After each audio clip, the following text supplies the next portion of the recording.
Bueno, sean bienvenidos a esta reseña, la primera reseña que se hará en esta cuenta de la revista Aparato Nacional.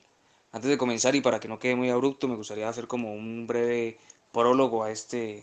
formato que se va a empezar a hacer periódicamente en la revista. La idea sería que se haga una reseña por mes y bueno, la idea había comenzado inicialmente como un grupo de lectura en el que las personas que estaban interesadas escogían una obra, la leíamos entre todos y después en un en vivo de Instagram, digamos, yo hacía esto que voy a hacer a continuación, pero además con preguntas de ustedes y demás. Bueno, esa idea fue rechazada porque hubo muy poca gente, imagino que también porque todavía no tenemos como el hábito y demás. Entonces, lo que estaba pensando y que me gustaría que consideremos es que yo publico esta reseña y después organizamos un fin de semana, por ejemplo, para hacer un en vivo y con la reseña ya escuchada y con la lectura de cada uno de ustedes, pues entonces que se hagan preguntas, consideraciones, comentarios y ya, o sea, como para darle también como un cierre del lado de ustedes a estas reseñas. Bueno, bien, no me enredo más con esto y comienzo. En esta ocasión y por elección de ustedes, hablaré brevemente sobre las cartas del Yagé, que es una correspondencia escrita a dos manos entre William Burroughs y Allen Ginsberg, en el que ambos escritores cuentan en este libro pues su viaje por Latinoamérica en busca del Yagé o la ayahuasca. Aquí yo digo, bueno, Latinoamérica no es la región andina de Latinoamérica, en busca del Yagé o la ayahuasca. Antes de entrar como tal en la obra, de sumergirnos como tal en la obra, me gustaría recordar que ambos son miembros fundadores de la generación Beat y que además su influencia en las artes e incluso en la cultura norteamericana es importante y digamos trasciende el ámbito literario y también tiene sus repercusiones en el mundo cultural y político de los estadounidenses. En especial porque Ginsberg, Burroughs y Kerouac, que son la triada de la generación Beat, repercuten muchísimo en el espíritu de la época. Y cuando yo digo espíritu de la época me refiero en todo el sentido de la palabra, pues obras como El aullido de Ginsberg, En el camino de Jack Kerouac, Yonki, El almuerzo desnudo de Burroughs, inspirarían lo que más adelante sería en los años 60 y 70 la cultura hippie y todo, digamos, el fenómeno del hippismo en Estados Unidos. Y además no solamente lo representaría de una manera como, mmm, digamos, como que lo encarna en sí, sino que al mismo tiempo son como los valores que digamos que van a recoger esta gente, ¿no? Porque digamos está la experimentación con drogas, el mochilear y el abandono de sistemas esquemáticos y preestablecidos para experimentar, digamos, en la cuestión artística, son como puntos que uno encuentra en la generación beat que más adelante va a encontrar también en la generación del hipismo y que estos pues se encargan también de volver los íconos de la cultura popular a los tres, ¿no? Ok, bueno, por un lado, ahora sí hablando solamente de los dos autores que están en esta obra, por un lado Ginsberg es considerado uno de los poetas estadounidenses más relevantes del siglo XX y aunque a mí personalmente el verso libre no me interesa mucho, su obra El aullido es una obra inevitable, digamos, al menos para tener un mapa de lo que es la literatura norteamericana, ¿no? Y estos grandes hitos o grandes momentos históricos, literarios, artísticos, etcétera, pues que repercuten inevitablemente en la forma en la que se produce literatura a partir de ellos, ¿no? Entonces, como para entender esos grandes hitos que hacen que la literatura llegue a ser lo que es hoy en Estados Unidos, me parece que Gisbert es uno de los importantes, y en especial pues El aullido, que he visto las mejores mentes de mi generación, bla, bla, bla, es una línea muy famosa y que ha trascendido incluso, digamos, el ámbito de la vida de Gisbert y se ha vuelto una cosa de la cultura popular, está en referencias en Los Simpsons, referencias en muchas películas, etcétera. Bueno, asimismo,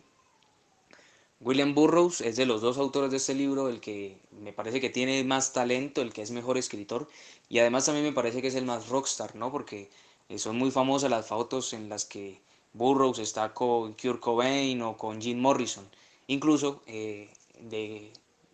The Doors tiene canciones en las que Morrison lee fragmentos de la obra de Burroughs y hace música con ello, y viceversa. Hay fragmentos en los que está The Doors acompañando el recital de poesía que hace Burroughs de obras de Morrison. Entonces, eso es como muy interesante también, ¿no? Como cosas exteriores a la obra misma. Bueno, sobre todo digamos como que la importancia de Burroughs no radica tanto en el hecho de que haya sido el amigo de los famosos o de que haya hablado, digamos, de la homosexualidad, sino que una de las cosas que más se le rescata a Burroughs es precisamente el hecho de que su obra tiene una gran, digamos, reflexión en torno al mundo de la droga, ya que pues él fue junkie durante mucho tiempo. Como este periodo de su vida y además como la influencia de este periodo de su vida en su literatura, también digamos trasciende el ámbito literario y ya tiene influencia en la psicología, en la sociología, en la filosofía. Y ahorita especialmente me acuerdo por ejemplo del caso de Deleuze y de Foucault, que son autores que tienen en gran estima a este escritor y que incluso en algunos de esos videos de YouTube que hay en las que se traducen entrevistas de Deleuze, hay uno que es Deleuze y la literatura, creo que se llama, y en este video, pues Deleuze empieza a hablar precisamente de cómo la postura que tiene Burroughs con respecto a la organización del sistema, de la sociedad y el papel de la droga dentro de ese sistema, digamos, ha repercutido no solamente, digamos, en la forma en la que él concibe, pues, digamos, el esquizoanálisis, sino que al mismo tiempo también tiene sus repercusiones como en el pensamiento y en la forma de estructurar la teoría, bla, bla, bla, de Foucault. Entonces eso sería como interesante para que lo vayan a ver, pero para no dejarlos picados con respecto a la obra de Burroughs, sino hablar solamente de los autores referentes, me gustaría recomendarles una obra, un ensayo que aparece en el prólogo de El almuerzo desnudo, que se llama Testimonio de una enfermedad, en el que Burroughs hace un ensayo en el que explica, después de haber sido durante mucho tiempo yonki y estar en un periodo de sobriedad, explica cómo funciona la pirámide de la droga y cuál es su postura con respecto a la solución de la drogadicción en el mundo, ¿no? Ya digamos aquí, por eso es interesante porque Burro ya al ser un estadounidense y estar metido como en los problemas de su país, también indirectamente pues está metido en los problemas del mundo porque ellos son el mundo, digamos, esto es la primera potencia mundial en el siglo XX, entonces esto es muy interesante. Entonces, testimonio de una enfermedad de Burroughs sería como una buena forma ahí de entrar. Bueno, creo que esta introducción está demasiado larga, pero ahora sí voy a entrar como de lleno en la obra, en las cartas del Yagé. No doy más vueltas y bueno, comienzo. Las cartas del Yagé se dividen en tres partes: En busca del Yagé, 1953, 7 años después, 1960 y conclusiones. En la primera parte se encuentran las cartas que Burroughs le enviaba a Ginsberg durante su búsqueda del Yagé, comenzando las cartas en Panamá, deteniéndose ampliamente en una serie de cartas en Colombia y finalizando sus cartas en el Perú, todas esas partes en busca del Yagé. En el siguiente los papeles intercambian. En la segunda parte del libro es Gisbert el que le escribe a Burroughs, aunque solo habla de su estancia en el Perú y su experiencia en el Perú. Y finalmente, en las conclusiones, es Gisbert aclarando un poco los pormenores de la obra. Y bueno, digamos, no, a ver, en las conclusiones hay como un remix de los dos autores, porque hay partes que son de Ginsberg y hay partes que son de Burroughs, o hay cartas que son de Ginsberg construyendo algo en las que Burroughs tiene repercusión, etcétera. Bueno, con respecto a esta tercera parte, voy a cerrarla de una vez y es que, digamos, aclara pormenores de la obra y además, digamos, trae a colación una técnica que utilizan ambos autores, que es el cut-up. Bueno, disculparán mi inglés, voy a decirlo mejor en español, la técnica de recorte. Y esta técnica de recorte pues consiste en hacer collages narrativos y pues la verdad no me voy a detener mucho en esto más adelante, realmente voy a cerrarlo aquí porque pese a que la pretensión es construir collages literarios y hacer con esto, digamos, una propuesta artística, la verdad es que, con todo el respeto, pues esto me parece más una experimentación ampartista, o sea, me parece amparte. Mm, bueno, también es difícil decirle amparte a esta experimentación literaria, pero pues, en especial porque no es un concepto, sino como un término de YouTube, pero creo que algunos entenderán la referencia, ¿no? Me parece que es más pobre, digamos, con respecto a otras partes de la obra. Ok. Considero que no es necesario extenderme mucho sobre la trama de la obra porque pues su nombre engloba en sí lo que es, ¿no? Es un título autoconclusivo. Es Las cartas en busca del Yagé y punto. Pese a esto, mientras que Burroughs hace una descripción más detallada de su viaje, mencionando Panamá y las ciudades y rutas que toma hacia la Amazonía colombiana, más concretamente el departamento del Putumayo en Colombia, y después nos da una imagen de Lima y del Perú, Gisbert se dedica a contarnos su viaje por el Perú desde que ya está en la región donde va a tomar Yagé, la región se llama Pucallpa, y nos habla de su toma y su experiencia con ella, etcétera, pero poco más. Es decir, en comparación a la parte de Burroughs, la parte de Gisbert es muy pobre y la verdad es que también es otra parte en la que creo que no me detendré demasiado porque realmente no hay mucho de lo que hablar, no hay mucho de lo que sacar. Cuando uno pasa por ahí dice como, ok, pues bien, ya digamos como que le queda claro cuál es el viaje del man, pero no te saca como estas pequeñas cosas de las que sí creo que se vale, digamos, la parte de Burroughs. Eh, bueno, entonces, Como me voy a sumergir completamente en la primera parte, voy a comenzar diciendo que Gisbert Burroughs comienza su recorrido primero por Panamá, después por Colombia, después por Perú, y que en estas tres partes, digamos, nos da un contexto de lo que está pasando, digamos, de tres aspectos. Uno, anímicamente, él como anímicamente se sentía, además nos da un contexto político local de la región en la que está y nos da un contexto internacional de la región en la que está. Aquí, digamos, en lo internacional, digamos, como que podríamos dividirlo además en dos partes, ¿no? Que es la influencia de Estados Unidos en las regiones, en los países en los que está, y al mismo tiempo la repercusión, digamos, cultural, no, a ver, cultural no, digamos como el papel que él juega como gringo en estas regiones y cómo el hecho de ser gringo marca una característica especial a lo largo de su narrativa, ¿no? Porque el ser gringo también, digamos, choca la gente de la región y genera, pues, digamos, o xenofobia o genera ciertas tramas, digamos, que son como subsecuentes a esto de estar buscando el yagé, ¿no? Entonces eso es interesante. Ok, con respecto a lo anímico, Burroughs habla brevemente de digamos, comienza la parte de él en 1953, hablando brevemente de su desintoxicación en México y Panamá, antes de entrar a Colombia en busca del yagé. Recordemos que en 1953, pues este periodo, digamos, de Burroughs es muy turbio porque era un adicto a las drogas, por eso, de hecho, una de sus obras más memorables es Yonki, y Yonki es él, él es el Yonki. Y durante este periodo, pues antes de entrar a Colombia, prefiere desintoxicarse un poco, ¿no? Algo que más adelante él dice incluso que agradecerá, dice, si me hubiera cogido, por ejemplo, la adicción al opio en una ciudad como Bogotá o una ciudad como Pasto en Colombia, que son ciudades frías y tal, dice, me hubiera vuelto loco, hubiera sido muy difícil soportarlo. Entonces, como que esta desintoxicación es como, de cierta manera, que se la solía de que podía ser difícil estar en estos países y prefirió dejar como su cuerpo más resistente con respecto a esta, pues a esta obviamente, digamos, mmm, dependencia de las drogas. Aunque bueno, no es que a lo largo de las cartas Burroughs no consuma drogas. A medida que va avanzando la trama de las cartas, uno se va dando cuenta de que pasa del alcohol a otras drogas mucho más fuertes, ¿no? Que la ayahuasca, digamos, es una droga psicodélica muy potente que incluso hace vomitar y demás. Y también empieza a fumar opio y otro tipo de cosas. Entonces, lo que hace esta desintoxicación es como darle tiempo al man para hacer sus vueltas y ya después como volver a depender de ella, ¿no? Porque tampoco es que sea, a ver, no es como que Burroughs haya podido dominar la vuelta, sino que él sabía y era consciente de cómo estaba,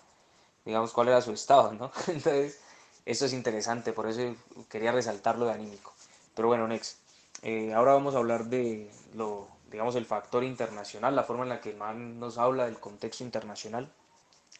Y para ello voy a traer a colación el programa punto 4 que Burroughs menciona, que es algo que se habla no solamente en Colombia, sino en Ecuador y en Perú, que en este momento el programa punto 4 era como la vanguardia de política internacional de Estados Unidos, ¿no? Y había sido propuesto por Harry Truman, que en ese momento era el presidente, y que, fíjense qué curioso, en 1953 precisamente es el año en el que Truman sale de la presidencia, y que bueno, este programa punto 4 dice Burroughs que lo hablan en la calle, que es una cosa ya de como de mmm, conocimiento general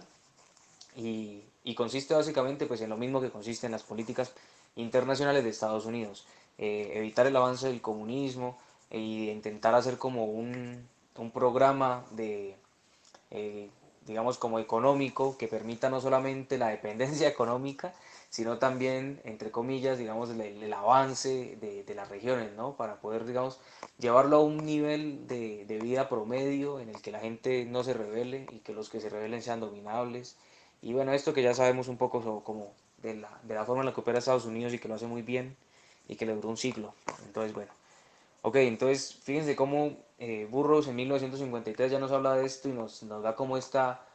imagen de que esto es muy importante en la calle y esto pues ya si uno lo ve digamos en la historia y lo contrasta como con lo que ha pasado a lo largo del tiempo, pues se da cuenta de que está muy interesante porque no sería sino hasta 8 años después, en 1961, que aparecería el Plan Kennedy o Alianza para el Progreso, que es la versión 2.0 del programa punto 4.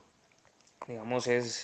es el hermano con esteroides del programa y que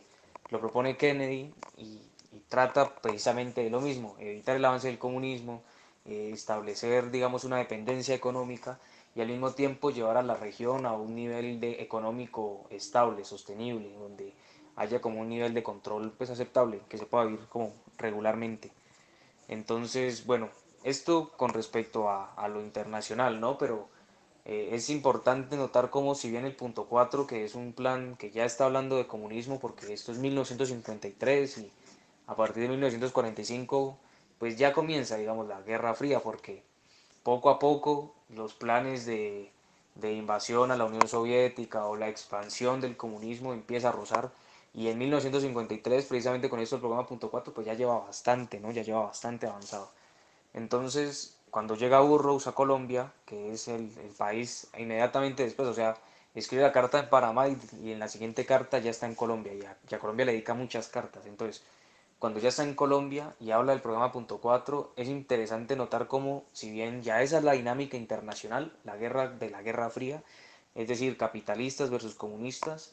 en el interior del país no es esa la guerra que se está viviendo, sino que en 1953 todavía se está en el periodo de la violencia. Este periodo de la violencia, que es un periodo de guerra bipartidista, o sea, no tiene nada que ver con el comunismo, sino que tenía que ver más como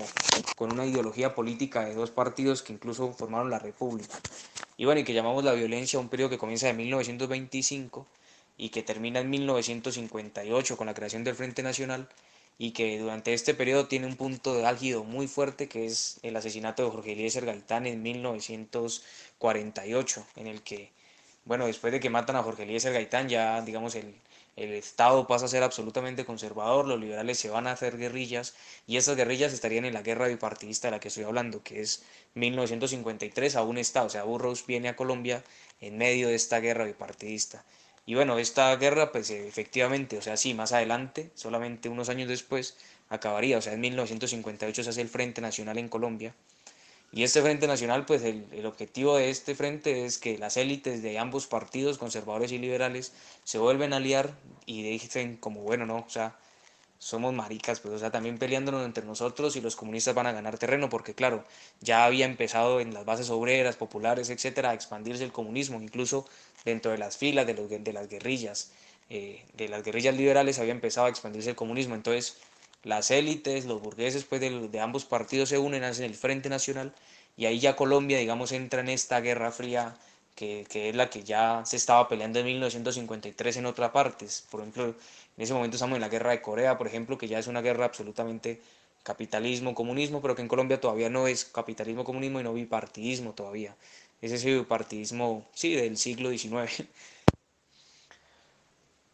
Y pues sí, es que en realidad Burroughs, como le escribe tantas cartas desde Colombia a Ginsberg, entonces pues es muy, digamos, se extiende mucho aquí, yo me voy a extender mucho aquí también, no es como, no es una cosa como de preferencia nacional,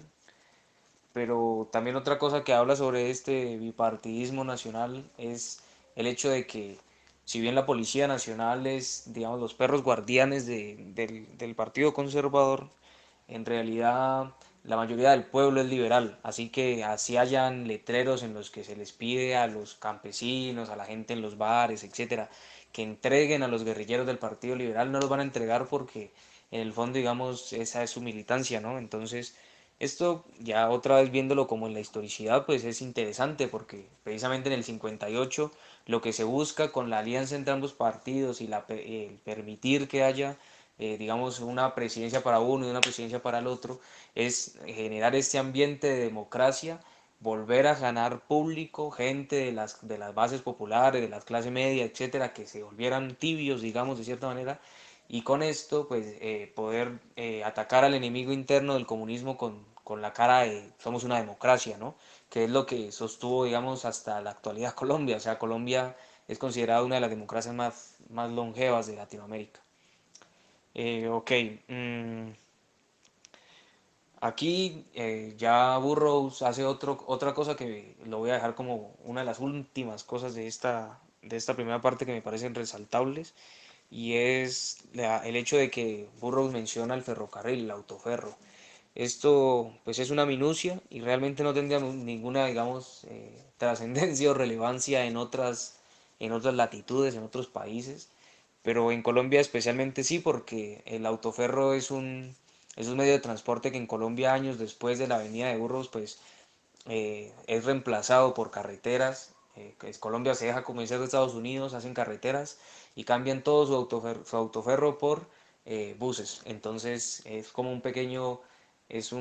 digamos, es una reliquia histórica, estos fragmentos en los que Burroughs se sube en un autoferro, me parece. Ahora, otra cosa que es transversal a la parte de Burroughs es el detallar el color de piel de las personas, el tipo de actividades que realizan con estas y además, digamos, como la vibra que les transmiten, ¿no? Bueno, como no sé si algunos sabrán, William Burroughs pues es un autor que pese a que tenía esposa, pues es homosexual, ¿no? Entonces, su obra y también la parte de Ginsberg, porque Ginsberg también es homosexual, están como marcadas por estos detalles, ¿no? De la sexualidad, pero con homosexuales. Algo que, en especial en la parte de Burroughs, una vez más, es que aquí, o sea, es inevitable. O sea, Burroughs hizo mucho mejor trabajo, me parece a mí, que Gisbert para hacer este trabajo, para hacer este libro. Sí, entonces en la parte de Burroughs hay unas escenas en las que está en busca del yagé ya en el Amazonas y tiene que quedarse en un pueblo de Burroughs, porque además pierde sus papeles o algo así, no recuerdo bien ahorita. Entonces en ese lugar se queda con un muchacho y pues los detalles sobre la sexualidad que tiene con él me parece que son de las partes importantes, de las altas, digamos, de la obra. Y ya, pues prácticamente sería esto. Otra cosa que para cerrar sería el hecho de que en la tercera parte de la obra, eh, Gisbert recibe una carta de Burroughs en la que Burroughs le menciona un poco la preocupación que tiene con respecto a sus términos, como a su situación legal en México. Esta parte es importante porque es como un pequeño dato y pues mucha gente lo pasa desapercibido, pero si se hace una investigación de a qué se refiere Burroughs,